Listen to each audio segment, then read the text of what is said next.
events happened on 8th July in history.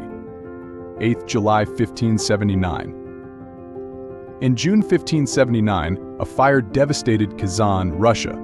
Following the blaze, a 9-year-old girl named Matrona reported visions of the Virgin Mary instructing her to find an icon in a burned-out house. Despite initial rejection from local clerics, Matrona and her mother searched on their own and, on July 8, 1579, discovered the icon of the Virgin Mary and baby Jesus under ashes. Known as Our Lady of Kazan, this icon, originally brought from Constantinople in the 13th century, was considered lost until its miraculous recovery, becoming a revered holy object. 8th July 1621. French poet and fabulist Jean de Lafontaine was born in Château Thierry, Champagne. His celebrated fables were first published in 1668. In 1684, he was elected a member of the Académie Française, which had been founded by Richelieu in 1635. 8th July 1640. Birth at Oatlands Palace, Surrey, of Henry, Duke of Gloucester, the youngest son of Charles I. In 1660, shortly after the Restoration, he died suddenly of smallpox, to the great distress of his brother, Charles II. 8th July 1663. King Charles II granted a royal charter to Rhode Island.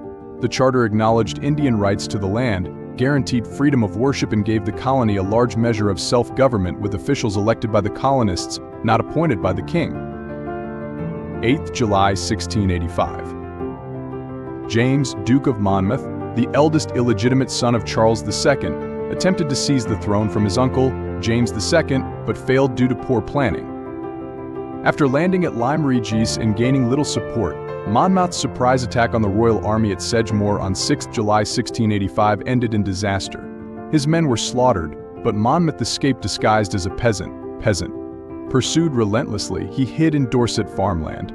On 8th July, after hours of searching, he was found starving in a ditch.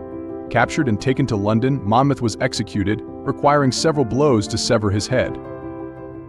8th July 1822. In the summer of 1822, Percy Bysshe Shelley stayed at Casa Magni on Italy's Ligurian coast, planning to write, see friends and sail his boat, the Don Juan. On 8th July, while sailing back from Livorno with Edward Williams and Charles Vivian, a violent storm struck. Enormous waves destroyed the Don Juan, and the boat sank. Shelley, a poor swimmer, was lost along with his companions. Their bodies washed ashore 10 days later. Shelley's dramatic death led to widespread grief and increased his posthumous fame, with some suggesting he lived under a fatal destiny, and may have foreseen his own demise.